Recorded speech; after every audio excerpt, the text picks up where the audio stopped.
ठीक है, विज्ञान कुल में स्वागत है आपका। मैं पढ़ा रहा हूँ 12th क्लास, आपको पता है। अब जो हमारा नेक्स्ट टॉपिक है, ठीक है, ये आपके प्लेलिस्ट में बना हुआ है। हमारा जो नेक्स्ट टॉपिक है, मैंने electric field intensity due to a continuous charge distribution तक कंप्लीट करा दिया था पिछले वीडियो में। अब आज हमारा एक नया टॉपिक है इलेक्ट्रिक फील्ड।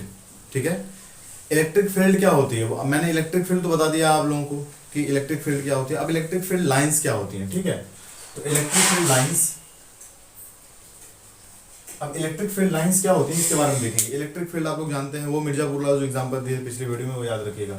वहाँ पे मैंने बताया है कि मिर्जापुर में कोई आता है तो उसका फील्ड होता है, उस तरीके से मैंने समझाया है। आप पिछला वीडियो जरूर देख लीजिएगा, आगे का नहीं समझ में आएगा।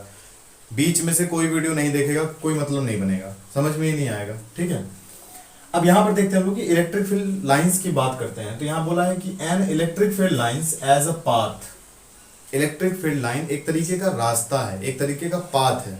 बात क्लियर है।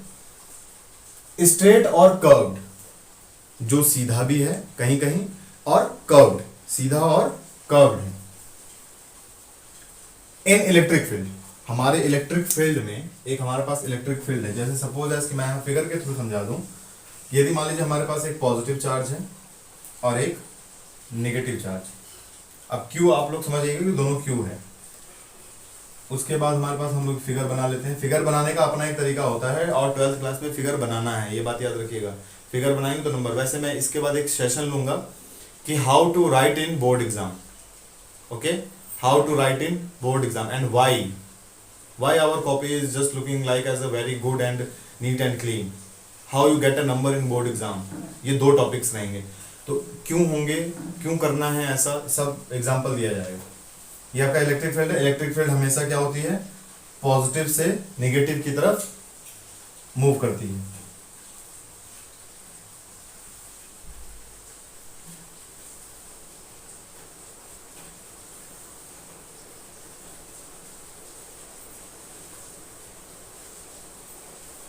ठीक,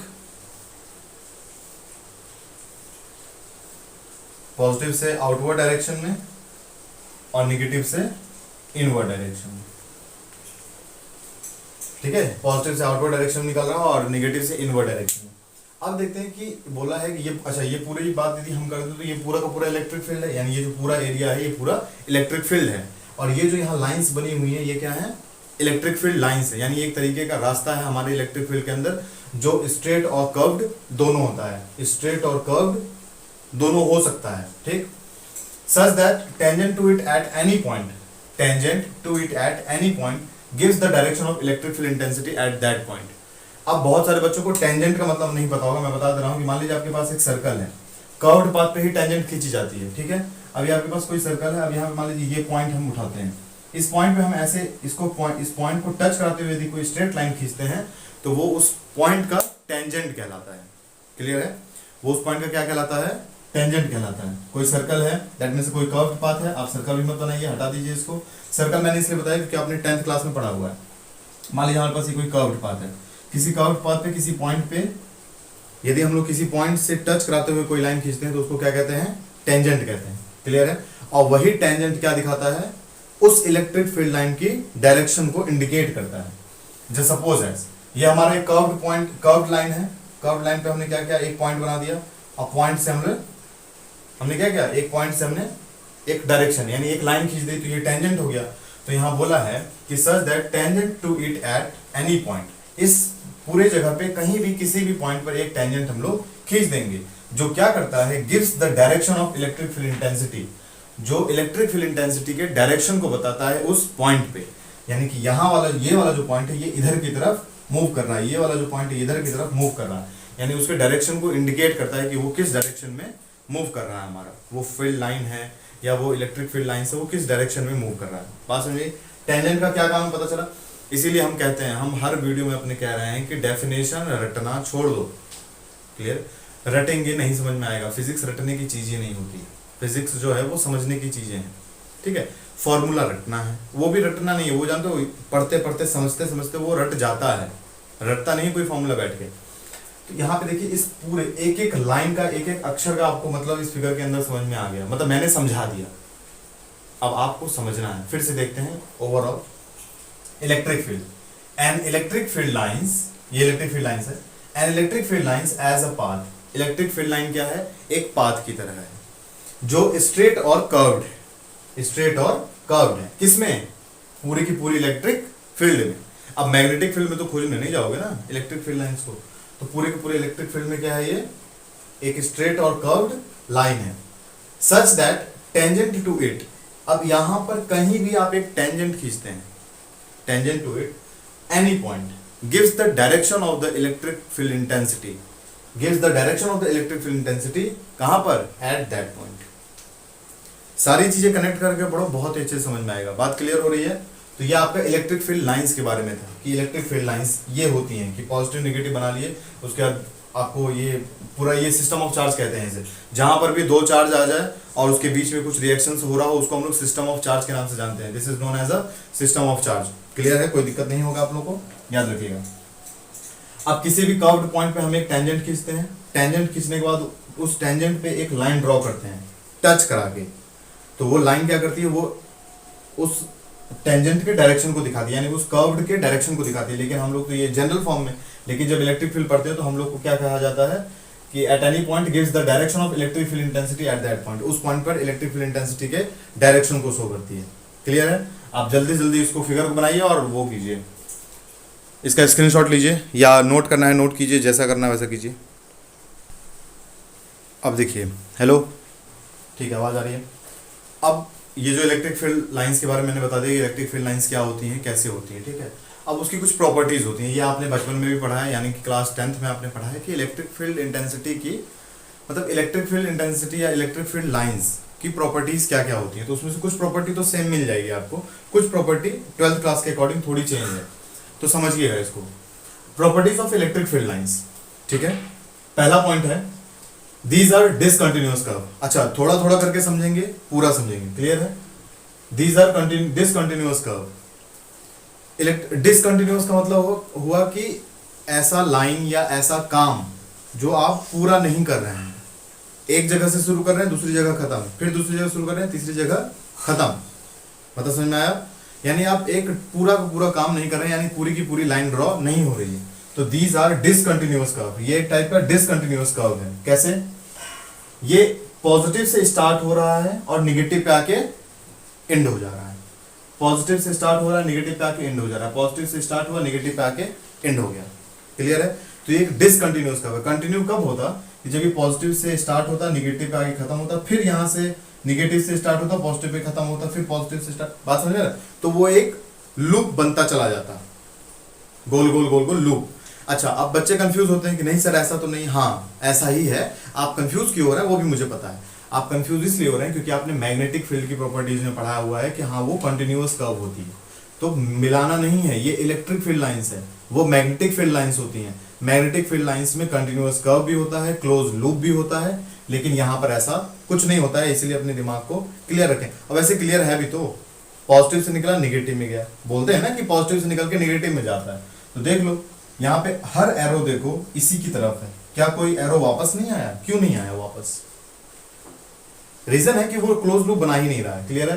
तो these are discontinuous curve, they start from positive end to negative, यानी ये पॉजिटिव से स्टार्ट होता है, निगेटिव एंड हो जाता है। It never form close loop, ये कभी भी क्लोज लूप नहीं बनाता है। क्लोज लूप का मतलब होता है कि ये यहां से निकले और फिर यहां पे आने का फिर यहां से निकले, यानी एरो का डायरेक्शन इसका ऐसे होता है। तो ऐसा तो पॉसिबल है नहीं, ये होता है मैग्नेटिक फील्ड में, जब पढ़ेंगे तब देखा जाएगा। तो it never form close loop, ये क्लोज लूप नहीं बनाता है।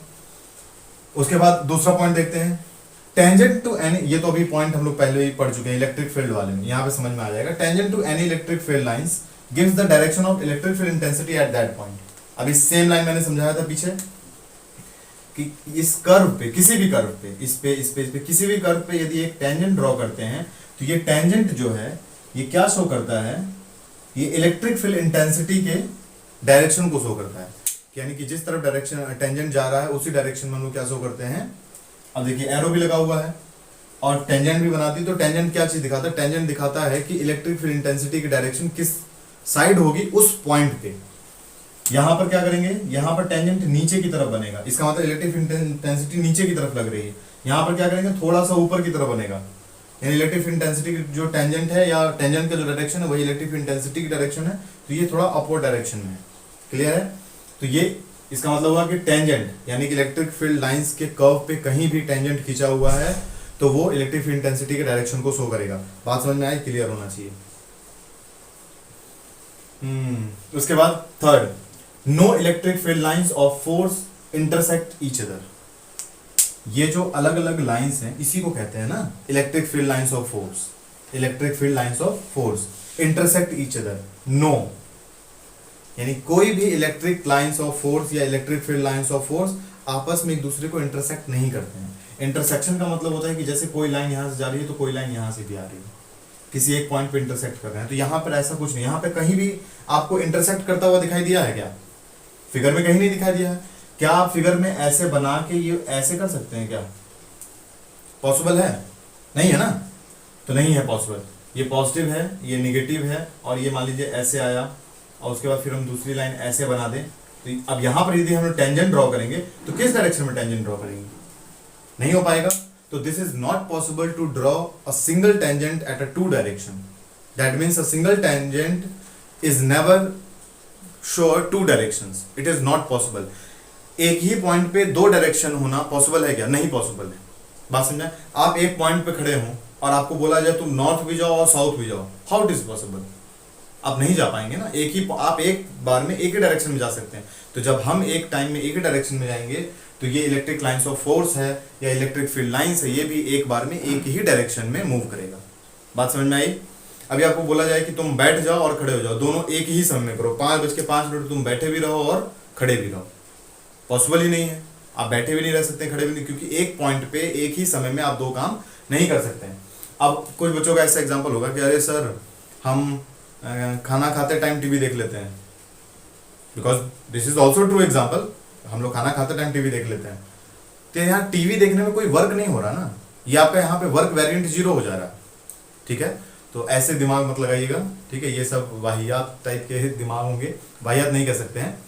तो ठीक है, ये बच्चों का अपना इंटेलेक्चुअल माइंड होता है कि हाँ सर मैं खाना खाते टाइम टीवी देख लेता हूँ, मैं लिखते टाइम म्यूजिक सुन लेता हूँ। कभी गौर करना, जब तुम लिखना और जो लिख रहे हो उसको पढ़ना, म्यूजिक नहीं सुनाई देगी, या म्यूजिक में क्या क्या वर्ड निकल जाएंगे नहीं सुनाई देगा। और कभी सिर्फ ध्यान से म्यूजिक के वर्ड्स को सुनना, लिख नहीं पाओगे, ये मेरा गारंटी, तुम करके देखना। ठीक है, अब ज़्यादा दिमाग लगाओगे उसमें, तुम देखना बहुत ही माइनर मतलब माइनर आपको दिखेगा कि हाँ यार दिक्कत हो रही है। तो जिस दिन ऐसा लगे मान जाइएगा कि हाँ ठीक है सर सही कह रहे थे। ठीक है, अब हमारे पास तीसरा पॉइंट है, देखिएगा तीसरा पॉइंट, सॉरी चौथा, the electric field lines always normal to the surface. ये थोड़ा इंपॉर्टेंट है और नया भी है आपके लिए, 12th वालों के लिए। The electric field lines always normal to the surface,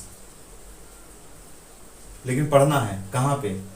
the electric field lines always normal to the surface of a conductor both while starting और एंडिंग ऑफ द कंडक्टर। जब स्टार्ट होता है और जब एंड होता है तभी वो सरफेस के नॉर्मल होती है।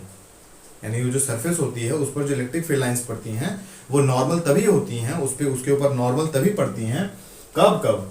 वाइल स्टार्टिंग, जबकि वो स्टार्ट कर रहा हो, या तो वो एंड हो, मतलब उस कंडक्टर का एंड हो रहा हो, या तो उस कंडक्टर का स्टार्ट हो रहा हो। ठीक है, इसको मैं एक छोटे से फिगर के थ्रू, ये इसको मैं मिटा दे रहा हूँ। ठीक है, इसका कोई काम नहीं है और टेंशन नहीं लेना है इसका। आप जो स्क्रीनशॉट लेने के लिए बच्चे बैठे होंगे ना, वो टेंशन मत लो, ये नोट्स आपके बकायदा ऐसे ही सेम टू सेम, बल्कि इसमें एक लाइन और ऐड रहेगा, जो मैंने मुंह से बोल दिया है वो यहाँ पे ऐड रहेगा। तो आप नोट्स की बिल्कुल भी टेंशन मत लीजिए, नोट्स आपको बहुत अच्छा मिलेगा, कोई दिक्कत नहीं होगी। ठीक, और उस नोट्स के अलावा कुछ पढ़ना भी नहीं है। बात समझ में आया? ठीक है, अब देखते हैं, हम लोग ले लेते हैं कि इस फिगर को, यानी ये जो पॉइंट है इसको हम लोग थोड़ा जूम करके देखेंगे। ठीक, इसको थोड़ा सा जूम करके देखते हैं। जब इसको जूम करके देखेंगे ना तो ये ऐसा लगेगा कि एक पॉइंट से सारी लाइंस क्या हो रही हैं, निकल रही हैं। ये इसको बस इतने छोटे से पार्ट को हम लोगों ने जूम करके यहाँ पे देख रहे हैं। ठीक, ये मान लीजिए कोई आपका पॉइंट है, किसी भी पॉइंट से निकल रहा हो। अब मैंने क्या बोला था वहां पर कि नॉर्मल जो होता है, मतलब अच्छा पहले बात, नॉर्मल और परपेंडिकुलर में बहुत बच्चों को अंतर नहीं मालूम होगा। तो देखिए कोई सरफेस होता है, ठीक है, सरफेस पे यदि परपेंडिकुलर कोई लाइन है 90 डिग्री बना रही है तो उसका परपेंडिकुलर है। ठीक है, परपेंडिकुलर है। जैसे मान लीजिए मैं एक सपोज करूँ आंसर के फॉर्म में, कुछ है एग्जांपल, जैसे हाँ ये ले लीजिए, मेरा हाथ है और ये मार्कर है, तो मार्कर अभी परपेंडिकुलर है, क्लियर है, परपेंडिकुलर है, क्योंकि ये 90 डिग्री का बन रहा है एंगल मेरे सरफेस से, मेरे हैंड सरफेस से ये 90 डिग्री का। अब यदि ये मार्कर इसके अंदर चला जाए, आर पार हो जाएगा, तो दोनों तरफ 90 डिग्री बनेगा, तो उसको कहेंगे कि नॉर्मल टू द सरफेस। यदि मान लीजिए हमारे पास कोई यहां पर एक सरफेस है और यहाँ पे एक लाइन आई है और यहाँ से ये बाहर हो गई, यानी कि ये नॉर्मल अंदर से आई है, तो ये भी 90 डिग्री बना रही है, ये भी 90 डिग्री बना रही है अंदर की साइड से, तो ये क्या होगा कि इसको कहेंगे कि this line normal to the page, this line normal to the surface. Clear है। और यदि ये नीचे वाली नहीं रहती, सिर्फ यहीं पे रहती, यहीं तक रहती है, तो उसको कहेंगे परपेंडिकुलर टू द सरफेस। ये मैथमेटिक्स टर्म हो जाता है और ये फिजिक्स का टर्म आ जाता है, नॉर्मल। क्लियर। अब जैसे मान लीजिए मैं एक सरफेस ले लूँ, जैसे मान लीजिए थोड़ा हॉरिजॉन्टल सरफेस, वर्टिकल ले लेते हैं।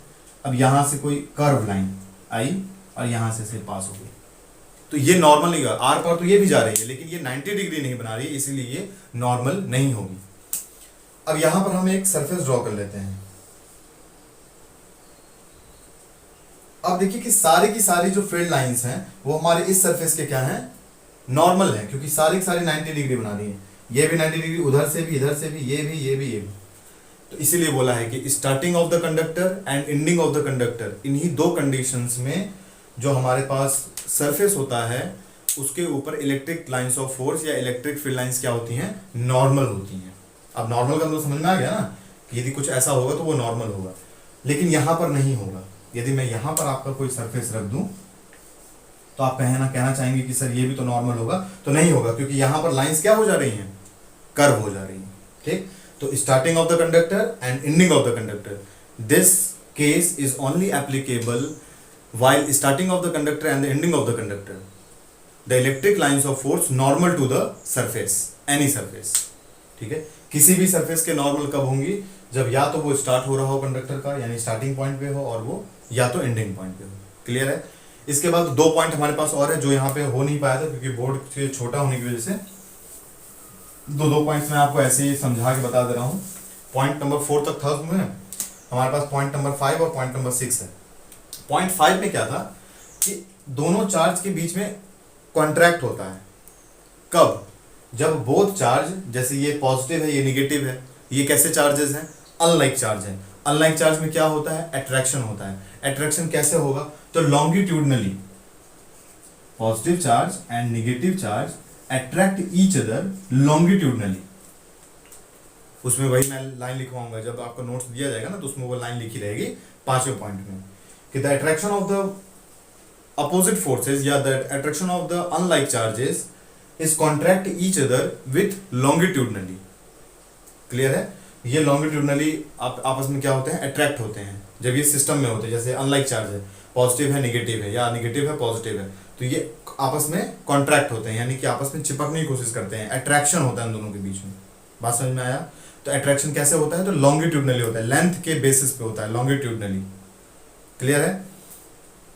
उसके बाद 6वां पॉइंट हमारा था कि when in the case of unlike like charges, in the case of like charges, like charge का मतलब क्या होता है, पॉजिटिव पॉजिटिव या तो नेगेटिव नेगेटिव। क्लियर है। तो इन दोनों के बीच में क्या होगा, रिपल्सन होगा। ठीक है। तो लिखेंगे यहाँ पे in the case of like charge, वो लिखवाया हुआ है मैंने, in the case of like charge the lateral pressure exert between the charges.